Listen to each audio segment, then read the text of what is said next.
kita bersama Ini Hai, dan kali ini kita akan flashback perjalanan kita kemarin ke Puncak Argopuro di Pegunungan Muria.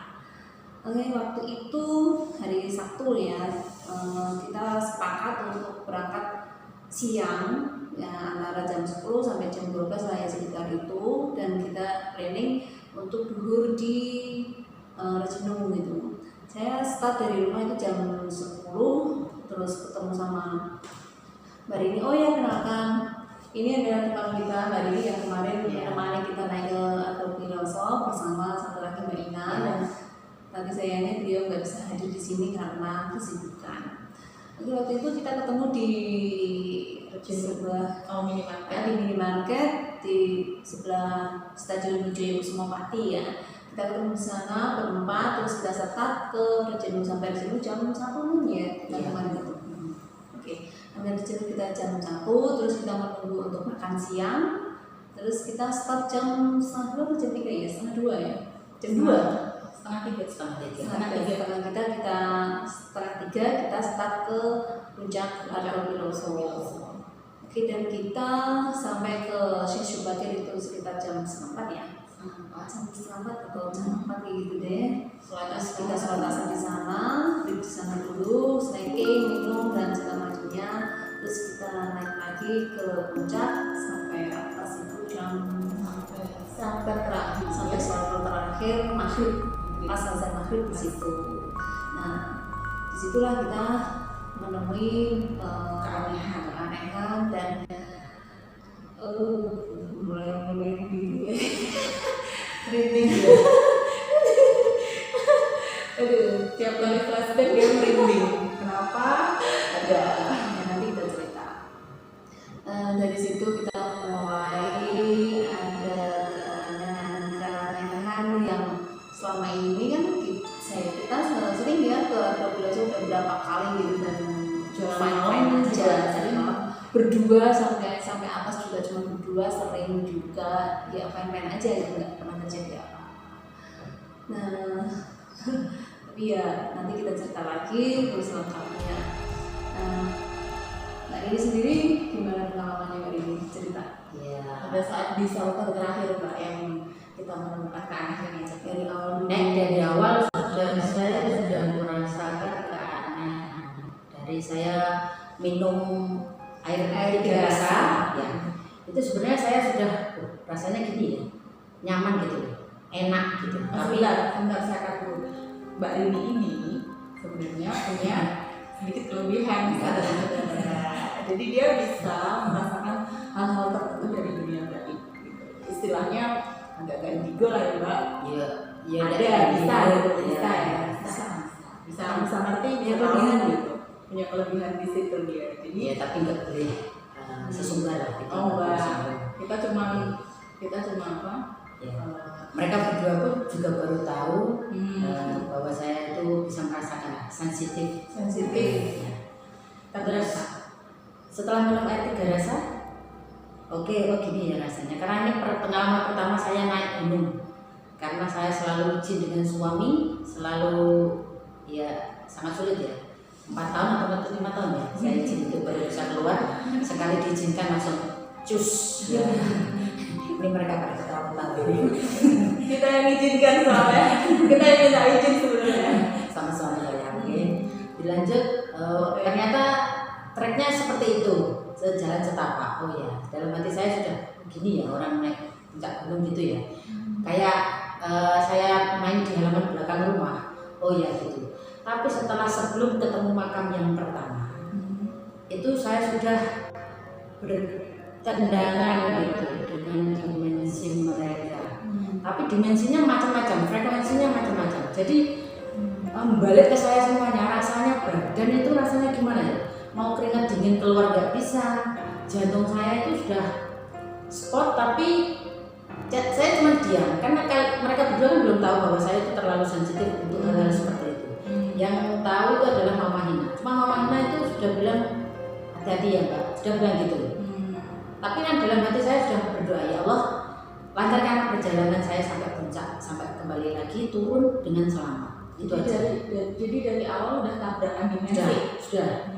di track yang sebelum ketemu makam yang pertama, bukan yang nyanyi Retno Jamila. Iya. Yang makam pertama yang nggak ada tulisannya. Ya, itu semua makhluk itu pada keluar semua. Semua makhluk itu pada keluar semua. Saya itu sampai nggak berani pejamkan mata, karena kalau saya pejamkan mata saya lihat mereka semua. Tapi kalau saya memejamkan mata itu saya melihat mereka semua, tapi makanya itu saya nggak berani memejamkan mata, karena saya juga satunya orang penakut tapi kok sensitif gitu loh ya. Saya heran juga gitu. Saya tanya sama Gusti Allah atau gimana? Kontra ya. Nah, betul, makanya itu. Saya orangnya penakut, tapi alhamdulillah dikasih kelebihan sama Allah seperti itu ya. Tapi untuk diri saya sendiri dan keluarga. Setelah ketegangan seperti itu, saya nggak enak jalan. Mau saya teruskan, tapi jantung masih deg-degan, masih badan nggak enak. Saya bilang, kalau saya mau istirahat bilang gimana? Terus Mbak Kami atau Mbak Nani ya waktu itu yang bilang, kalau mau istirahat bilang break aja. Nah, break aja. Oke.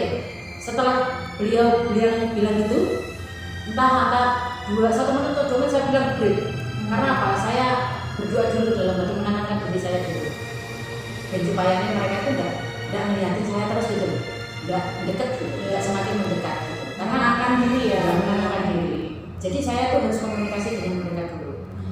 Jadi tidak sedikit yang mendekat. Banyak dari sekitaran kita itu semuanya, yang dari mereka jantungan aja sudah terbelalak melihat kita. Makanya itu ada ketertarikan ke kita. Iya, betul. Kayaknya seperti kayak ada magnet gitu loh. Iya. Yang jauh-jauh pun sampai mendekat Sampai mendekat semua. Iya. Masya Allah, nah itu malah nggak berkurang, malah semakin bertambah. Ya. Gitu. Nah, dengan cara seperti ini terus saya nggak berani melanjutkan. Begini. Saya nggak berani melanjutkan perkara ini, pasti bertabrakan dengan saya sendiri, jiwanya saya sendiri. Ya mereka kan, jadi namanya juga sudah penghuni situ ya. Pasti mereka yang berkuasa. Mereka tuan rumahnya. Ya, kekuatan semua memang dari Allah. Tapi ya saya cuma bilang, manusia itu lebih berharga, lebih tinggi dari segala keinginan. Terus saya bilang, udah, saya tahu bahwa kalian ada di situ semua, tapi saya itu penakut. Jadi jangan menunjukkan jati diri kalian. Saya tahu bahwa kalian itu ada, saya tahu. Dan saya terima kasih kalau kalian sudah memperkenalkan diri dengan saya. Sampai segini saja, sampai di sini saja, jangan sampai memperlihatkan ya, ataupun nanti saya bertabrakan dengan dimensi mereka atau frekuensi mereka. Ya menjauh dulu. Setelah nanti saya naik ataupun turun, pokoknya jangan diganggu. Kalau mau melihat pun dari kejauhan, jangan sampai dimensinya dikeluarkan, jangan sampai frekuensinya pun dibesarkan. Bahasanya gitu. Terakhirnya saya rasa jantung sudah stabil. Oke, saya bilang lanjut. Tapi kita tetap sering break ya. Saya kalau bilang sering break itu saya ngaruh. Ya namanya juga orang apa? Ya nggak sampai ribuan ataupun jutaan kita juga nggak tahu. Pasti ada yang nakal juga. Jadi kepengen, oh ya ini siapa sih nyoba gitu ya. Terus di perjalanan berikutnya ketemu kuburan yang kedua, makam yang kedua.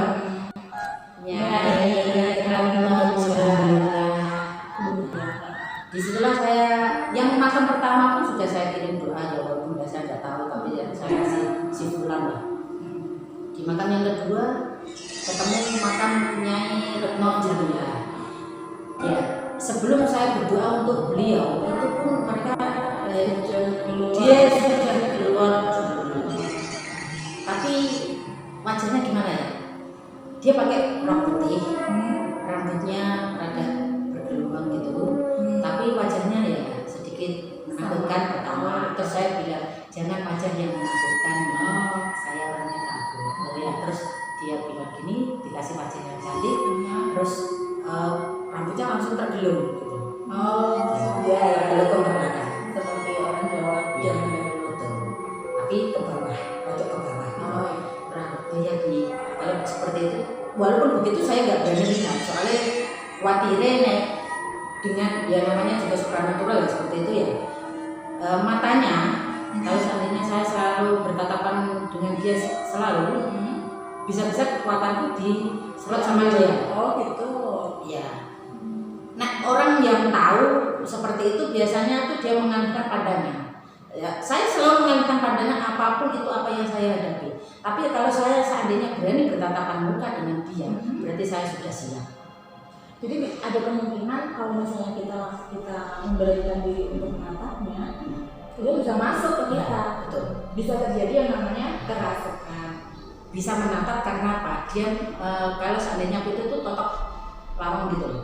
Jadi kalau seandainya orangnya lemah, fisiknya lemah baru kan kita pasti kecapean kan. Ngap-ngapan kan udah bolak-balik, makanya saya bilang berak-berak gitu. Terus khawatirnya pas waktu saya itu kecapean dan saya tahu, nah itu dia bisa masuk pelan-pelan. Untuk menghindari seperti itu, makanya saya selalu mengangkat perhatian. Tapi cuman ya saya lihat sekilas gitu loh. Oh iya, wajahnya sudah bagus, oke, sudah cantik wajahnya. Oh iya. Terus dia bilang minta doa, minta didoakan. Terus saya doakan. Setelah saya doakan gitu, alhamdulillah dia ada tenang. Terus monggo lanjutkan perjalanan. Dan beliau pun baik juga karena mengantarkan kita itu sampai separuh jalan hampir ke Sampai terakhir. Syekh Subakir. Oh, hampir ke sana. Ya. Tapi kan dia nggak berani maju terus sampai Syekh Subakirnya. Ya.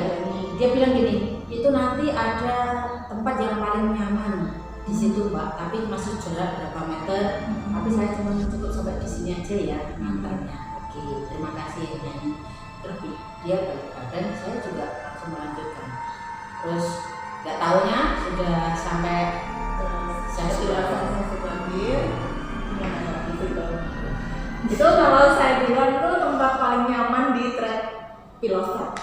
Saya nggak ngerti kenapa, tapi tiap kali ada di situ tuh kita tuh selalu nyaman ya kan Mak ya. Kita selalu rasanya tuh adem gitu, mau doa juga enak gitu. Itu kalau dari kacamata Mbak ini gimana Mbak? ya sampai situ itu saya sudah merasakan nyaman. Jantung sudah tidak berdebar sekarang ya. Terus akhirnya kita kan sholat asar di situ dan ada yang berkata dengan saya Bisikan dia. intinya bukan bisikan, memang selalu saya tuh ada komunikasi teman juga komunikasi ya. Dia bilang gini, kalau Mbak ini di sini adalah tempat yang paling nyaman, paling suci, paling enak, paling apa, ya inilah Ka'bahnya orang Kudus. Dia bilang seperti itu. Saya kan bilang gini, di sebuah gunung gitu loh, kok ada tempat yang mereka bilang ya dalam kutip ya mereka ya katanya Ka'bahnya orang Kudus, tempat orang yang intinya kalau mau menetralkan energi ya monggo ke situ. Kalau mau menetralkan energi negatif gitu. Ya bagus banget ya. Kalau seandainya Ka'bah Mekah itu biasanya untuk orang ngecas dan supaya kekuatannya balik lagi, ya kan? Nah di situ juga bisa karena dia pun kalau seandainya ada energi negatif pun dia bendal sendiri. Karena di situ energinya positif. Pas waktu di situ itulah saya dibilang gini, monggo panjenengan berdoa, doanya tapi gak sama Gusti Allah, bukan dengan siapapun. Nah ingat itu ya, hanya untuk pada Gusti Allah. Allah. Itu pun saya masih tanda tanya begini, di sebuah gunung kok ada tempat yang bagus untuk manusia menetralkan energinya gitu loh. Masih nggak ngeh juga. Oke, kita lanjut perjalanan setelah itu kan. Kok bisa di tengah-tengah gunung gitu Mbak, ya di tengah-tengah hutan gitu ya, bukan di masjid apa gitu ya. Nah itu terus saya bilang sama Mbak Ami kan, ini di sini tempatnya yang bagus. Seandainya pun kalau seandainya dibangun musola di sini lebih bau lagi, tapi aku ya aneh lah, maksudnya dibangun musola di tengah hutan nanti dikiranya apa lah gitu. Makanya terus oke lah Mbak Ami di sini ada tempat yang bagus untuk menetralkan energi. Terus kita tuh makan kan, oke kita minum, lanjut Mbak ini, oke. Nah, oke lanjut. Itu belum saya nanti ceritanya sampai kalau saya turun. Lanjut cerita dari sesi bagian itu nanti kalau seandainya saya turun Pas kita turun dari puncak.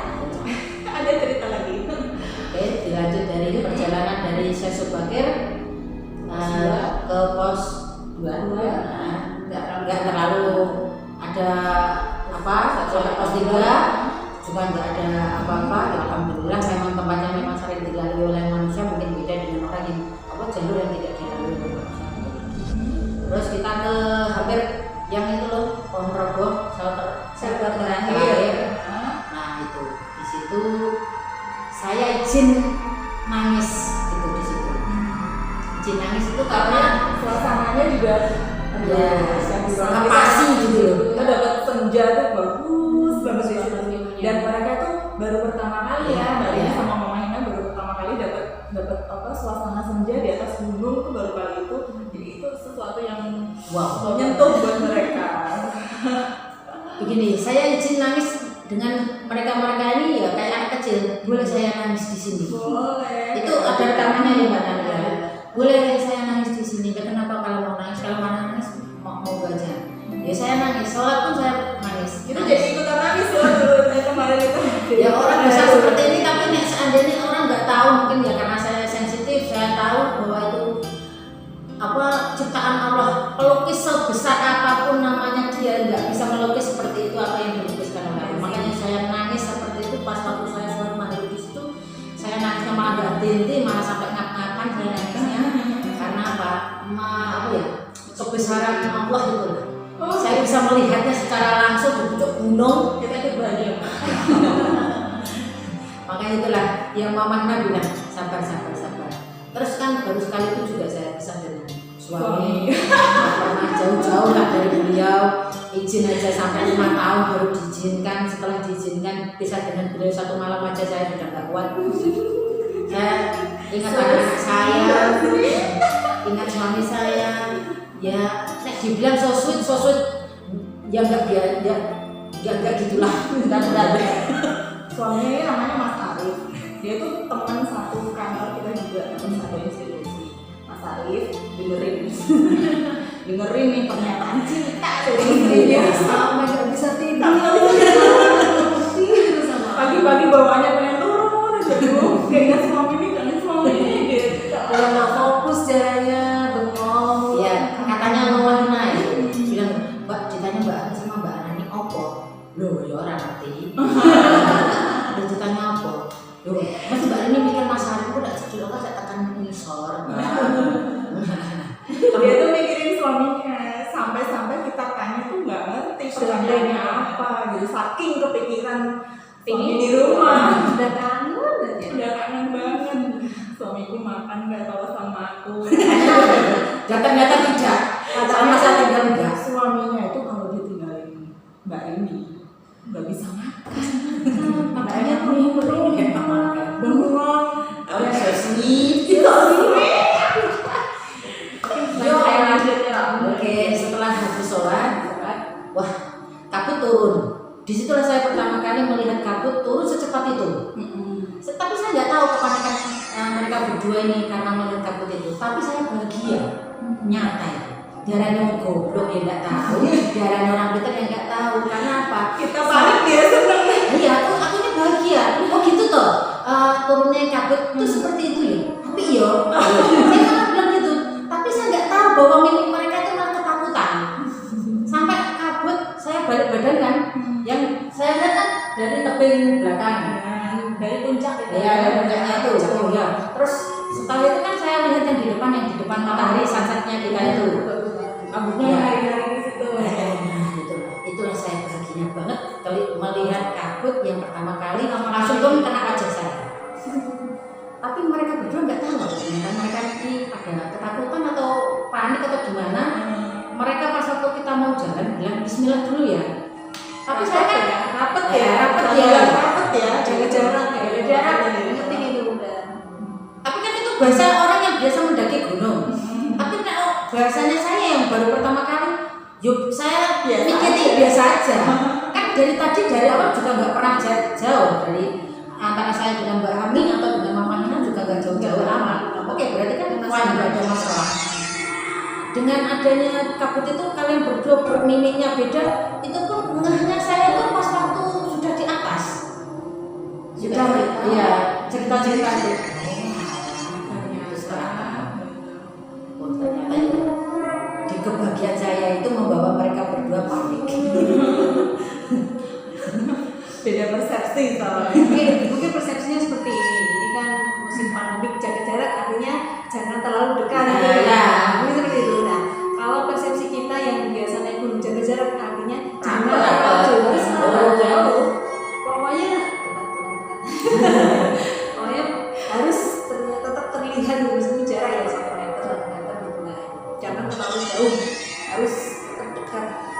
terus ya gitu. Artinya jaga jarak tapi dulu tuh kayak gitu.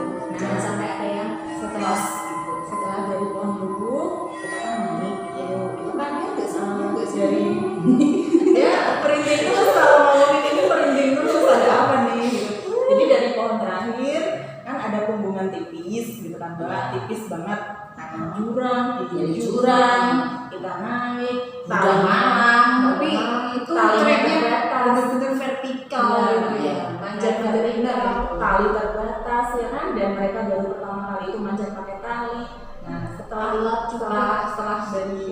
dari pembukaan tipis itu kita akan masuk ke hutan bambu. Nah di hutan bambu ini nih ada sesuatu, ayo Mbak ceritain. yang saya rasakan kan Mbak Hamid bilang Mbak sebentar lagi nyampe di hutan bambu ya. Saya ini sudah ada gambaran, masya Allah. Saya udah peringatkan gitu karena Mis- ada yang dia gitu. Yang saya lihat kan, saya diam kan mistisnya yang saya lihat.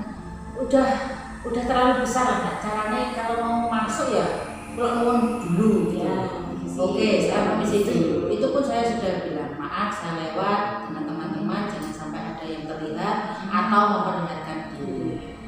Oke, saya masuk ke hutan bambu itu jantung sudah mulai tidak enak lagi, badan sudah tidak enak lagi. Saya bilang break, gitu kan. Oke, istirahat. Itu pun saya berhela nafas sama saya komunikasi dengan yang di Yang ada situ. di situ.